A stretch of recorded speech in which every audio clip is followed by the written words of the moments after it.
I've got 10 a.m. Pacific, so we'll get started. Thank you for joining me. Um, Please feel free to text in, like I mentioned, on Twitter using hashtag BrandSquare or down below on the feed on the webcast. So again, thanks for joining. I'm Carol Best, and I will be talking about how KPIs can strengthen brand design or strategic design. And I'm going to get started because I've got a lot to talk about, and why I'm holding you captive. I really appreciate the time. I know we're all busy, especially as we gear up for some American holidays. I want to get right to it. So just a bit about me, and I promise that's all I'll be talking about, about myself. But I wanted to ground you all in some of the foundation of what forms my opinion. For those of you that are unaware, Shock Inc., the corporate entity which houses a few agencies, Brand Image, Anthem, and Shock, has repositioned itself for growth, and we've repositioned and rebranded Shock Inc., our corporate entity, to SGK. And we have, in order to set ourselves up for success, we've repositioned ourselves to focus on brand performance. And we really see delivering brand performance in two ways. One, brand desirability, driving greater desirability for our clients and their brands. And two, delivering profitability. So desirability is achieved through attracting and engaging and embracing those consumers at the myriad of points of purchase that they have and at the home, and further enabling her to bring our clients' brands into her life and building that strong relationship. And then profitability is really through our global brand deployment expertise, where we bring brands to market faster, we provide efficiencies, global scale, and in doing so protect the equities that agencies like Anthem and Brand Image and other agencies around the world and marketers work so hard to protect and build and create. So again, that's just sort of grounding everyone in the SGK world and why performance and KPIs are so top of mind for me personally in my role. So what forms my opinion?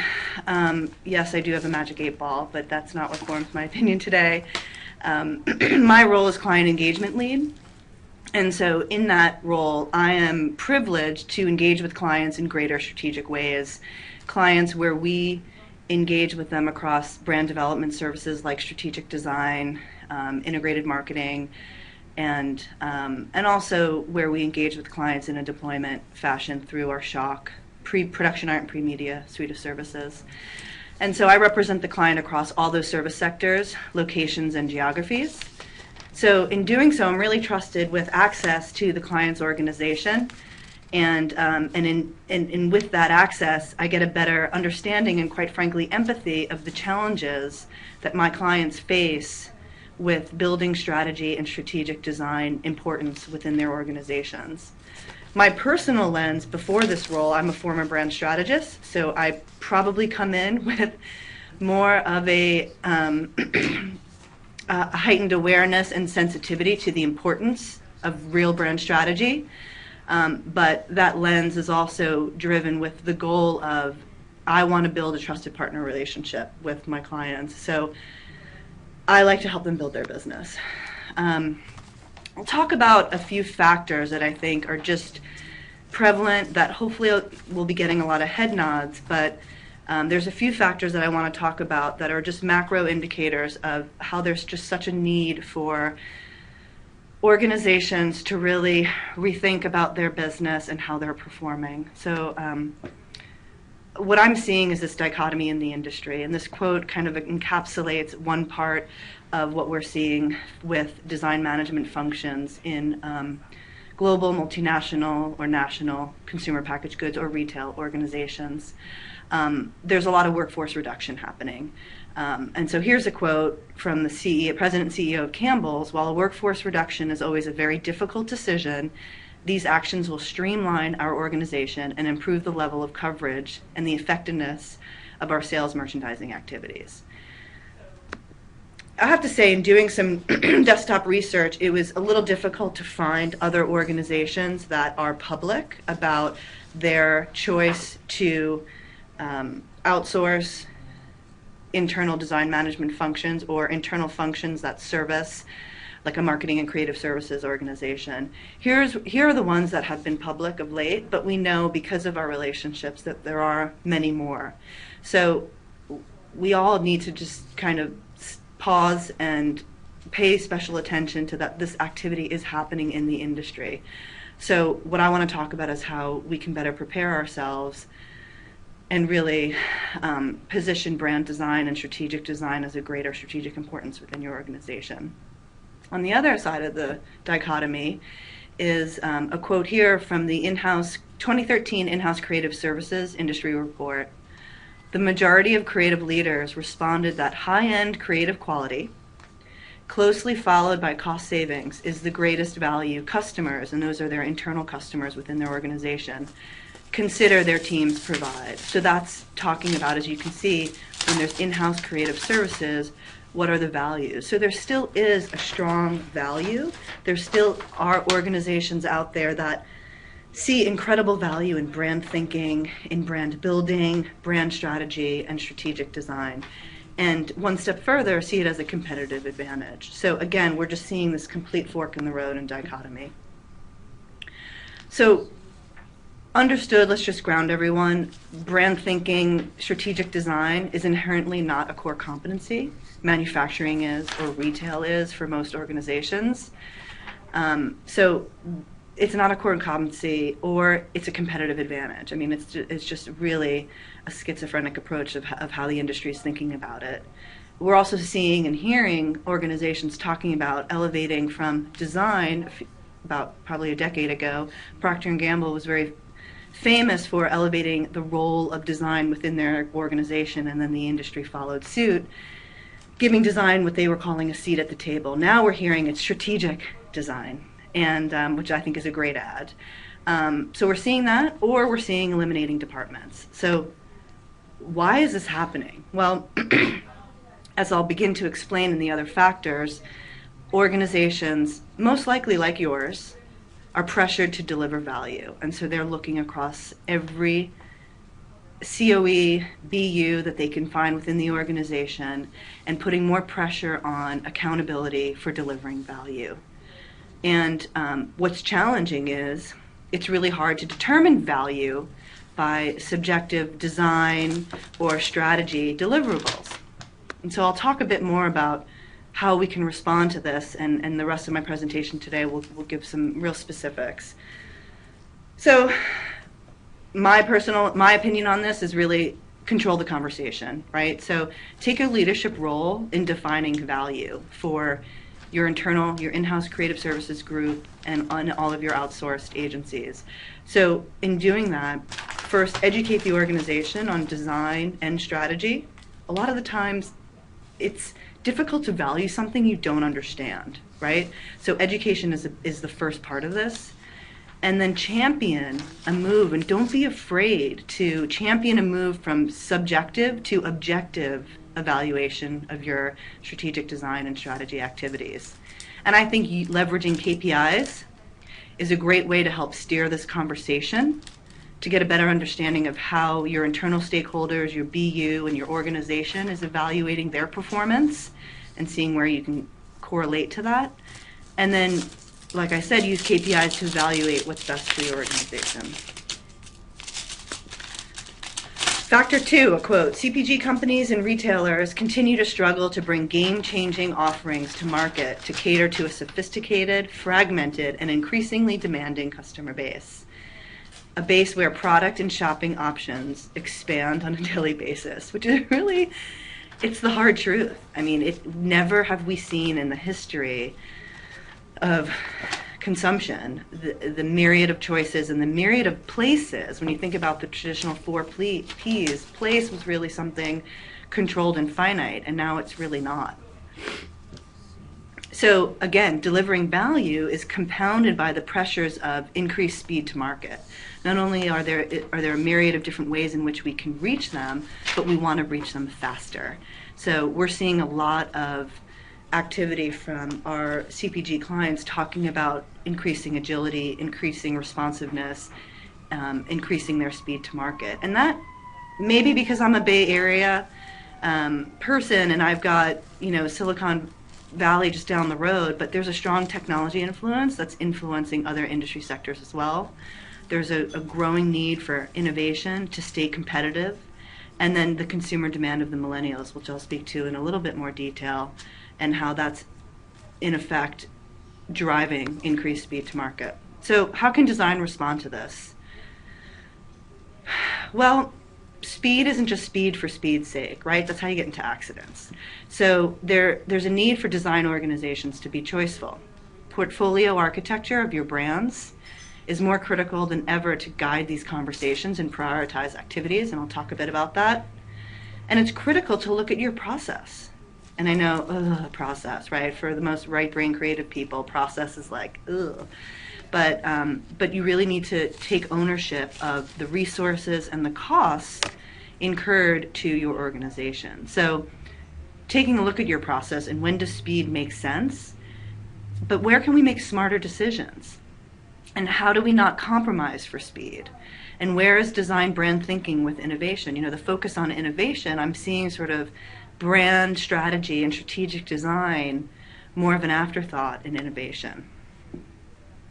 Factor number 3, I talked about the millennials. Here's just some interesting statistics. Hopefully this is familiar to most of you, but for me at least, I was like, oh, millennials, those kids, those crazy kids. No, they're already working, they're raising their own kids, and they're living in their own homes. They account for about $600 billion of annual retail spend in the US.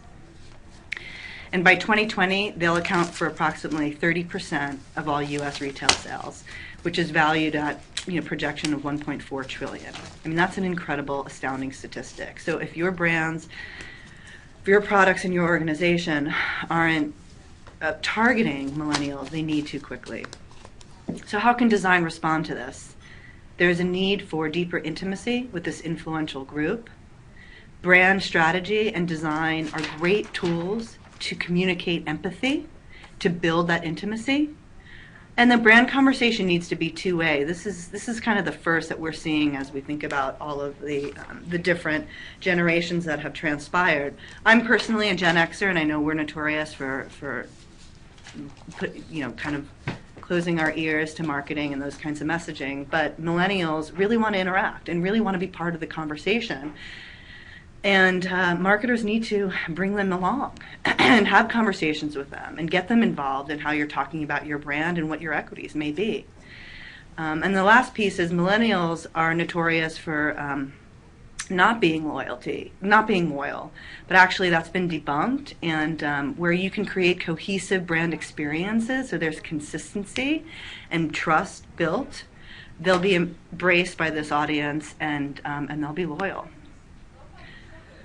Factor number 4, I talked a bit about place, but really when you think about on the left-hand side of the slide, the past, really there were fewer brands in the marketplace targeting fewer targets, ideally, one typically, and you were able to control the message through your 30-second spot, and they would sit on the couch and they would watch it.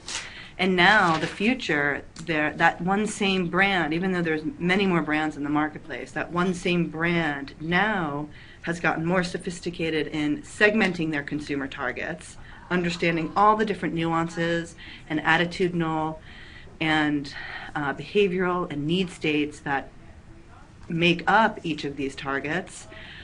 Your brand needs to speak to all of them.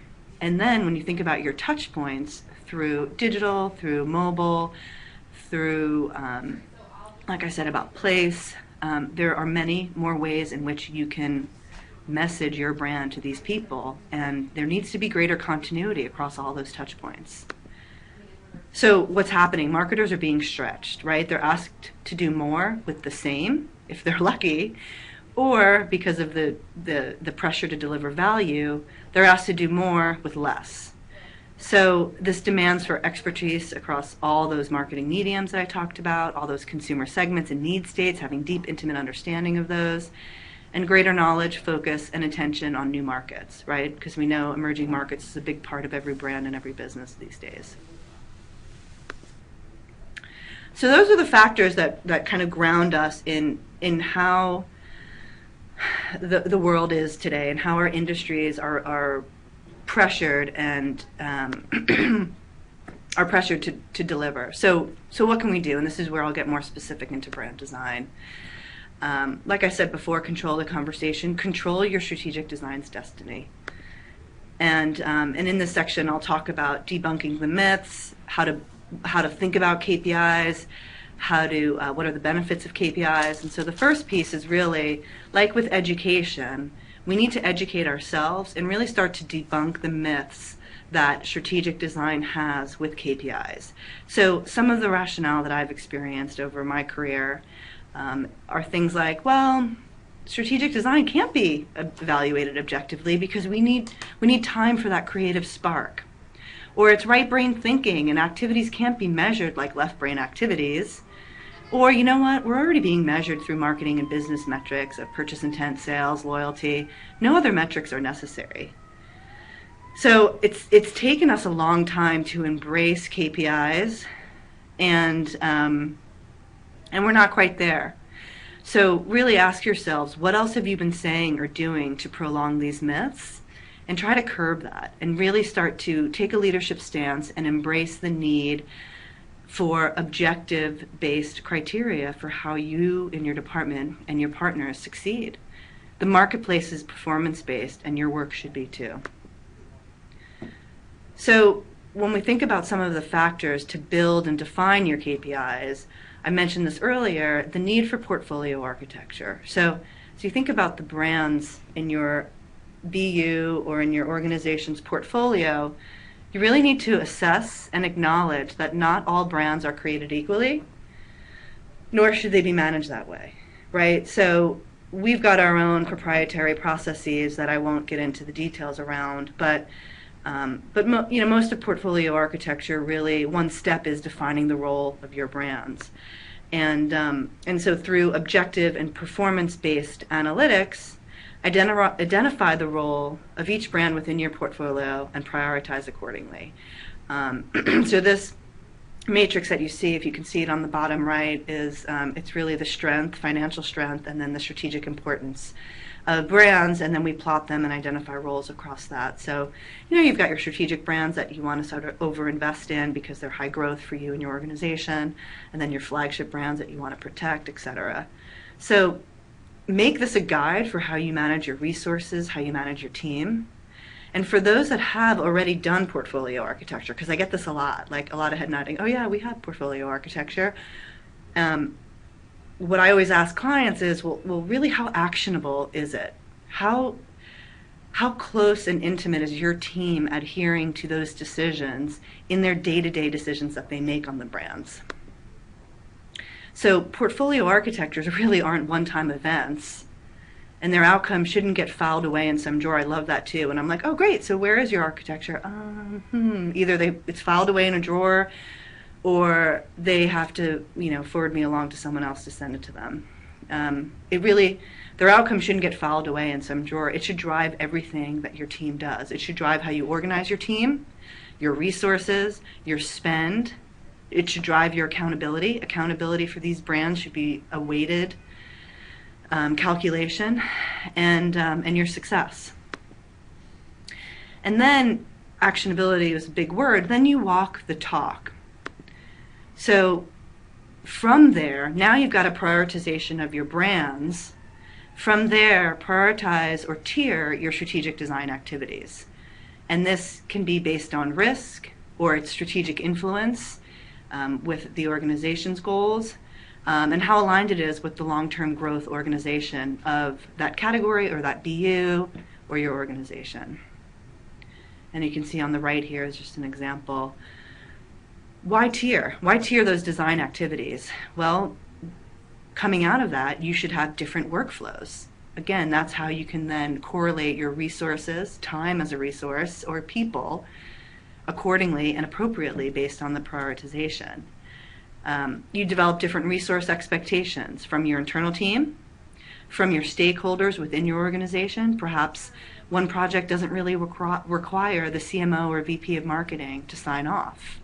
You can do it with legal, regulatory, and also your agency is the right external resource, And then your budget parameters that you can then fuel to procurement so that you can align the right partners and the right agency rosters against these tiered activities. Another way to walk the talk, as I talked about all of these touch points, well, there's a hard truth really that not all touch points are created equally, right? Not all brands are created equal and should be managed equally, and same with the touch points. And that's not a universal truth. That actually varies, and I'll talk a bit about that. So partnering with your marketing experts in your organization to tier the marketing activities and mediums. And those vary by what industry your brand is in, how the overall industry is performing, what are some macroeconomic trends that are driving the industry growth or stagnation. Who are you talking to? Who's the consumer segment and target audience, and what's their makeup? What's their purchase patterns? How much spend do they have? How much influence do they have? And then it's consumer involvement. So within the category you're in, are you in a category that has really high consumer involvement or low consumer involvement? And really be honest with yourselves. And there's other factors as well. But like I mentioned, not all marketing activities have similar risk. They don't have similar influence and even duration in the marketplace. So all of those things should really take into account how much time you're spending against these activities and identify and prioritize related to those mediums. Another thing to consider is when you think about your brand, before identifying KPIs, ground the work in reality. Look at category factors, respect those macro trends, respect the drivers of overall category performance, brand factors, be truthful with where your brand is and its role, if it's a growth or if it's a harvest brand. Identify and embrace your brand's strengths and weaknesses that it really delivers against, not the ones that we're a little bit optimistic about delivering against, the ones that they really truly deliver against. And respect the gap of where you are today to your future desired state, and use strategic design to kind of honor those factors and be a catalyst to get you from current state to future state. And then product factors. A.G. Lafley at Procter & Gamble was famous for talking about that first moment of truth that the industry really caught on to, because it really talked about the importance of design. But he also had a second moment of truth, and that was really the usability, the product usage. And it's such a big part of the brand that practice humility on how critical it is, identify those product strengths and weaknesses, and again, use strategic design to talk about those product benefits. So throughout all of these, articulate how strategic design is a tool to respond to these factors. Another thing in partnering with marketing is link strategic design KPIs with marketing KPIs as much as possible. So again, you're starting to win over one department at a time. So where you can link strategic design KPIs with some of the critical KPIs that marketers look at, like share, loyalty, and PI, then you'll be able to sort of grease the skids, if you will, on looking at strategic design objectively. So when I talk about KPIs, I'm talking about key performance indicators, and most of those, I'm sure in the audience's minds, are really objective quantitative measures. But what I want to make sure too is there's still a role for qualitative KPIs. Those are still critical. So again, start with education. Take control to educate and identify those softer measures, if you will. Align with your consumer insights departments to ensure that you have a plan where you're gaining the intelligence, the insights, and the validation measurement in an active, ongoing way, so you have the basis for these softer qualitative KPIs. And then define qualitative KPIs to avoid measuring that magic or that creative spark in days, because oftentimes I see it gets measured in days. Well, gosh, it takes design agencies, 3 weeks to come up with that phase one. Really? Is that how do you need 3 weeks for a creative spark? Can't it just happen in the shower? So we need to change that conversation. And some of the tools that you can do that is, creating objective rate cards for brand strategy presentations for when your agencies come in or your marketers develop what the new brand essence is or the new brand meaning is and how it's articulated. Put objective measures around those. And the same with design. We've got we're big believers in objective measures for our strategic design presentations.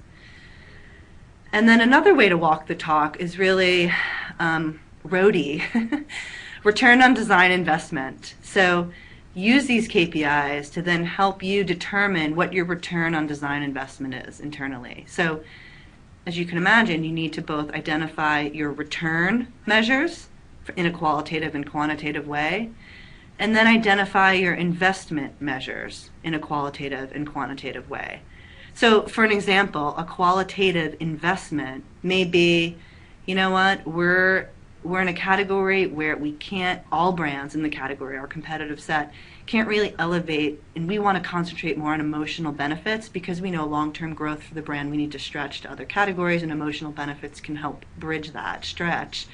So instead of having whatever the campaign may be or the medium may be, instead of having that messaging be a call to action to trigger a purchase, which may lift sales short term, we want that messaging to speak to the emotional benefits because we know that will drive more longer term growth. And so it's those types of decisions that are kind of qualitative investment spends. And then articulate your return on design investment for both short term and long term, right? You could do it for your department, brand design or strategic design, or you could do it for each individual brand. And again, partner with marketing, I think and consumer insights, and ensure consumer research is aligned so that the proper measurement is there. I'm going to talk even faster, sorry, we only have a few more minutes, and I definitely want to leave time for questions.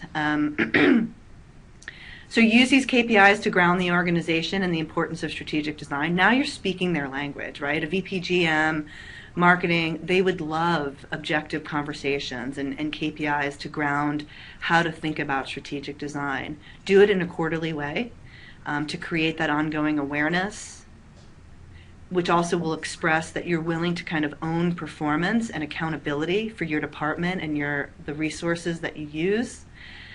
And you can still speak to those sort of magic moments or those sparks in the craft. So you're still sort of honoring the need for creative craft, but you're also getting objective too. And then use those KPIs to build your team. If necessary, reorganize your department to best execute around how you're evaluating success. Communicate that the team makeup and the individual roles are inextricably linked to the KPIs. So again, you're walking the talk, you're expressing accountability, and then use it to change behavior. So incentivize the team and the internal stakeholders around you with those same metrics. And then, like I said, continue to monitor them.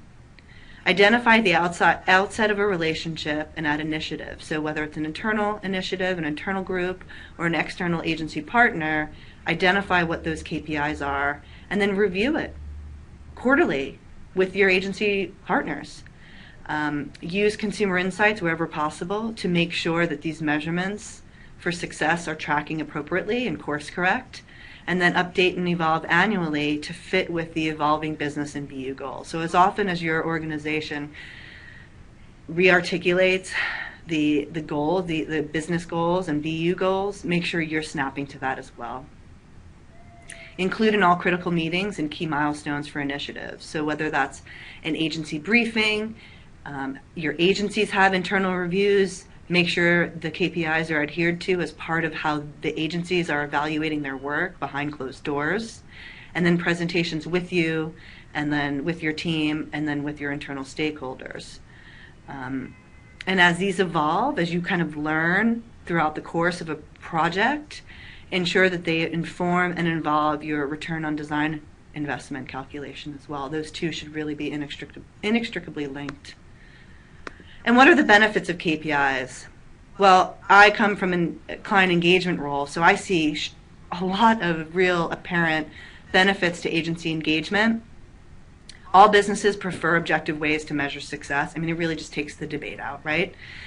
It develops a strategic dialogue to drive a partnership, so then it's allowing your agencies to know they're trusted as experts in the field. Empower your agencies to say, hey, how do you want to be measured? Have an open dialogue around it. And then it gives them a vision to chart their own success. It also subsequently increases the value of your department when objective measures are monitored for spend. Procurement would love that. The VPGMs of the business would love that. And it's beyond the act of measurement. It's the principle and the perception you're giving that you're motivated to be measured. You want to be accountable. You want to drive growth for the organization.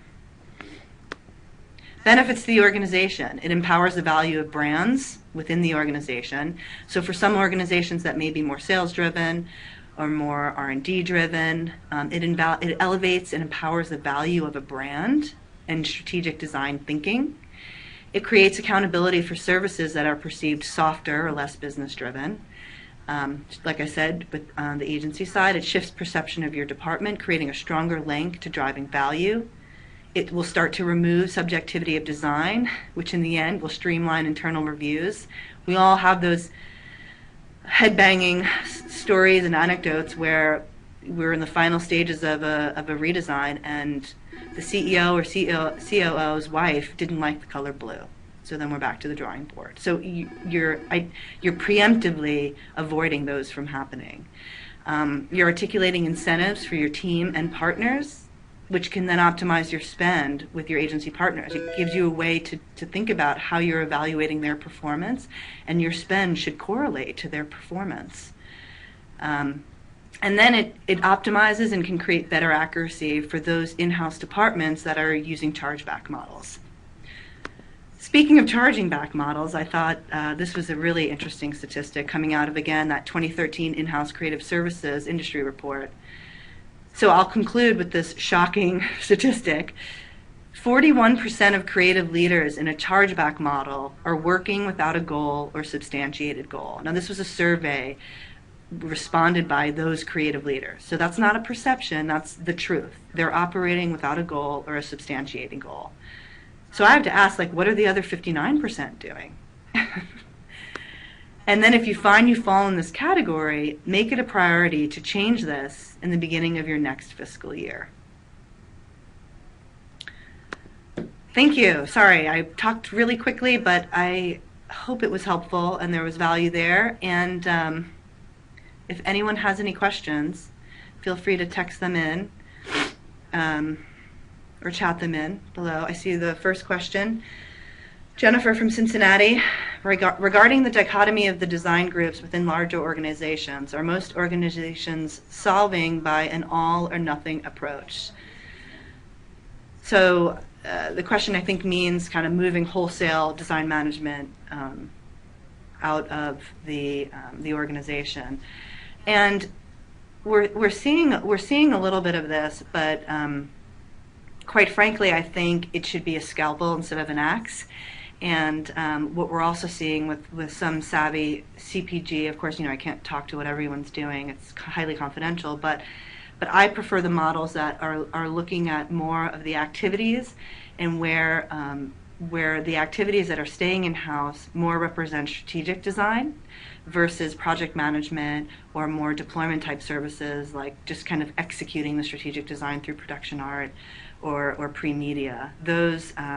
I'm more of a fan of those being moved off-site because, again, it just doesn't help support the need for strategic design as a real strategic pillar within the organization. What are some suggestions on how to execute this that can also help build momentum within the organization? Yeah, so I kind of sprinkled that in throughout the organization, but I think speaking with your marketing partners, if you could go up to the VPGM and ask them how they're evaluating success, how they'd like strategic design to evaluate success and KPIs, I think they would welcome that conversation and, quite frankly, want to be a part of controlling it. So I would partner with marketing at every chance you can get, and then partner with consumer insights, because insights is a big piece of this. Not only to measure and validate the quantitative KPIs, whether it's purchase intent, or what have you, but also to validate and measure the qualitative KPIs, which is more about the equities you're trying to build with your brand. Do I know of any organizations that are doing this, and how have they been successful? So again, we're not privy a lot of the times to ROI and to the true costs and to the true benefits of that, nor are our clients making that public. So I'll have to be a bit vague here, but unfortunately, more recent events, I'm seeing it's being driven by corporate pressures to drive value, whether it's from the street or from a private equity firm. So I think there's a huge opportunity for a bottom-up approach for those in-house creative teams, those people who are heading up brand design, to really start to embrace it and drive the conversation, because organizations are thinking about it behind closed doors anyway. And I know me, I'd much rather be part of the solution than the solution is, I'm being told what to do without any control, or, quite frankly, I'm getting outsourced. So the times that I see it happening is when organizations are getting pressure, whether it's from a private equity firm or from the C-suite, to figure out a way to optimize their spend.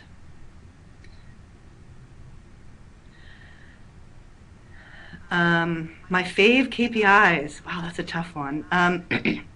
So this might take me back to my brand strategy lens, and this will probably be the last question, I think, because I know we're running over.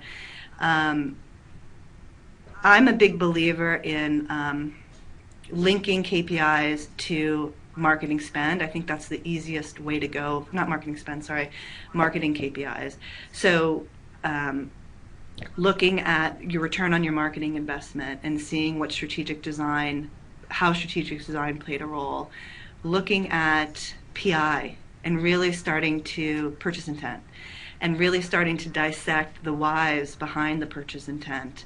I think there's a huge opportunity. I could do a whole nother presentation on the opportunities with purchase intent to create a better metric for what's success, because we know consumers are slow to change. We know purchase intent is so often the breaking point for strategic design decisions on a brand, and I believe it's a little short-lived. I think I'm also a believer in KPIs that are more indicators of, sorry, my screen just froze, KPIs that are better indicators of long-term growth, which is loyalty, and those come from softer qualitative measures of perception and equities and really building that relationship. So I think there's a big opportunity to elevate those in how we evaluate design success versus just living and dying by purchase intent.